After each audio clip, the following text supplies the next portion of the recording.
Hi അസ്സലാമലൈക്കും, welcome to my channel. ഇന്നത്തെ recipe എന്ന് പറയുന്നത് നല്ല നാടൻ ബീഫ് റോസ്റ്റാണ് നമ്മൾ തയ്യാറാക്കാൻ പോകുന്നത്. അതിനായി നമുക്കൊരു പാൻ എടുക്കാം. ഞാനിവിടെ മൺചട്ടിയാണ് യൂസ് ചെയ്തിരിക്കുന്നത്. അത് നന്നായി ചൂടായതിന് ശേഷം ഒരു 2 to 3 table spoon coconut oil add ചെയ്ത് കഴുകി വൃത്തിയാക്കി വെച്ച ബീഫ് നമുക്ക് അതിലോട്ട് ആഡ് ചെയ്ത് നന്നായി സോട്ട് ചെയ്തെടുക്കുകയാണ് ചെയ്യുന്നത്. ഒരു 4 to 5 മിനിറ്റ്സ് നന്നായി സോട്ടായതിന് ശേഷം നമുക്ക് ഇതിലോട്ട് വേണ്ട മസാലകളൊക്കെ ആഡ് ചെയ്ത് കൊടുക്കാം. എല്ലോട് കൂടെയുള്ള ബീഫാണെന്നുണ്ടെങ്കിൽ ഒന്നുകൂടെ ഈ റോസ്റ്റ് ടേസ്റ്റ് കൂടും. ഞാനിവിടെ ബോൺലെസ് ആയിട്ടുള്ള ബീഫാണ് യൂസ് ചെയ്തിരിക്കുന്നത്. ഇപ്പോൾ ഏകദേശം അതിൽ നിന്ന് നന്നായി വെള്ളമൊക്കെ ഇറങ്ങിയിട്ടുണ്ട്. ഞാൻ ഇതുവരെ വെള്ളം ഒന്നും ആഡ് ചെയ്തിട്ടില്ല, എന്നിട്ടും അത്യാവശ്യം വെള്ളമൊക്കെ ഇതിൽ നിന്ന് ഇറങ്ങിയിട്ടുണ്ട്.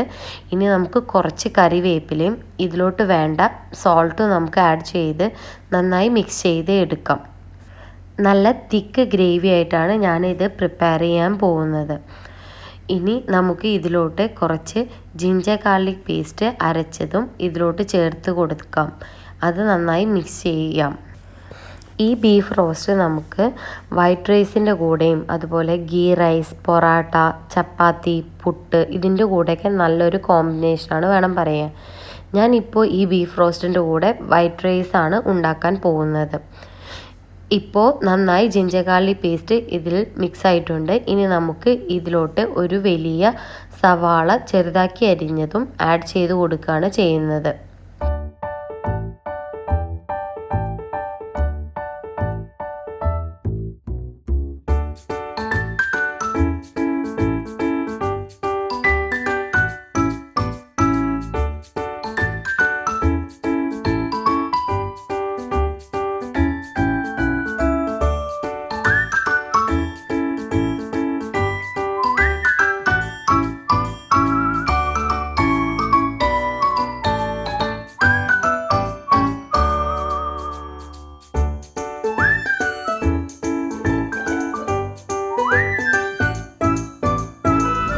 സവാള നന്നായി വഴണ്ടു വന്നതിന് ശേഷം നമുക്ക് 4 വലിയ ടൊമാറ്റോ ചെറുതാക്കി അരിഞ്ഞത് ഇതിലോട്ട് ആഡ് ചെയ്ത് നന്നായി വേവിച്ചെടുക്കുകയാണ് ഇനി അടുത്തതായി നമ്മൾ ചെയ്യാൻ പോകുന്നത്. ഇതിൽ ഞാൻ അത്യാവശ്യം ടൊമാറ്റോസ് ആഡ് ചെയ്തിട്ടുണ്ട്. സാധാരണ നമ്മൾ ബീഫ് അങ്ങനെയും അധികം ടൊമാറ്റോ യൂസ് ചെയ്യില്ല. ഇതിൽ ഞാൻ ഈ റെസിപ്പിയിൽ അത്യാവശ്യം ടൊമാറ്റോസ് ആഡ് ചെയ്യുന്നുണ്ട്.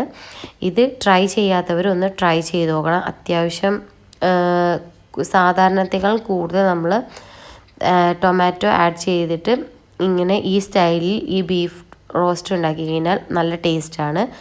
ഇനി നമുക്ക് മസാലകൾ ആഡ് ചെയ്യാം.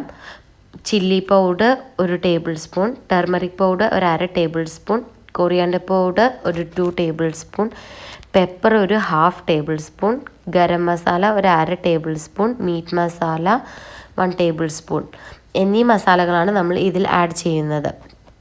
ഇത് നന്നായിട്ട് സോട്ട് ചെയ്തെടുക്കുകയാണ് ഇനി നമ്മൾ ചെയ്യുന്നത്. നന്നായി മിക്സ് ചെയ്തതിന് ശേഷം നമുക്ക് ഇതിലോട്ട് ആവശ്യത്തിന് വെള്ളം ഒഴിച്ചു കൊടുക്കാം. ബീഫ് വേവാനുള്ള വെള്ളം നമുക്ക് ഒഴിച്ചു കൊടുക്കാം. ഇനി നിങ്ങൾക്ക് ഇത് ഈസി ആയിട്ട് പെട്ടെന്ന് തയ്യാറാക്കി എടുക്കണം എന്നുണ്ടെങ്കിൽ ഈ സെയിം പ്രൊസീജിയർ തന്നെ നിങ്ങൾ കുക്കറിൽ ചെയ്താൽ മതി. കുക്കറിൽ ചെയ്ത് കഴിഞ്ഞിട്ട് ആവശ്യത്തിന് വെള്ളവും ഒഴിച്ച് അത് നന്നായി ഒരു 6 to 7 ഓരോ കുക്കറിനനുസരിച്ച് ആയിരിക്കും അതിൻ്റെ വിസിൽ വരിക. എന്നിട്ട് അങ്ങനെ ചെയ്ത് കഴിഞ്ഞാൽ പെട്ടെന്നാവും. ഇത് കുറച്ച് നമ്മൾ സാധാ ഇങ്ങനെ ഉണ്ടാക്കുമ്പോൾ കുറച്ച് ടൈം എടുക്കും, പക്ഷേ നല്ല ടേസ്റ്റാണ് ഇത്. എന്തായാലും മസ്റ്റ് ട്രൈ ആയിട്ട് ഒരു തവണയിലും നിങ്ങൾ എന്തായാലും ഇത് ട്രൈ ചെയ്ത് നോക്കണം. ഇത് നമുക്ക് ചോറിൻ്റെ കൂടെ ആയാലും കടികളുടെ കൂടെയൊക്കെ അടിപൊളി ടേസ്റ്റ് തന്നെയാണ്. മസ്റ്റായിട്ട് ട്രൈ ചെയ്ത് നോക്കണം. ഇനി നമുക്ക് ബീഫ് വേവാനുള്ള വെള്ളമൊക്കെ ഒഴിച്ച് ഇത് നന്നായി വേവിച്ചെടുക്കുകയാണ് ചെയ്യുന്നത്. എന്നിട്ട് ബീഫ് വെന്തതിന് ശേഷം നമുക്കിത് വറ്റിച്ചെടുത്ത് റോസ്റ്റ് രൂപത്തിലോട്ട് മാറ്റാം. അതാണ് ഇനി അടുത്ത ഇതിൻ്റെ പ്രൊസീജിയർ എന്ന് പറയുന്നത് അതാണ്.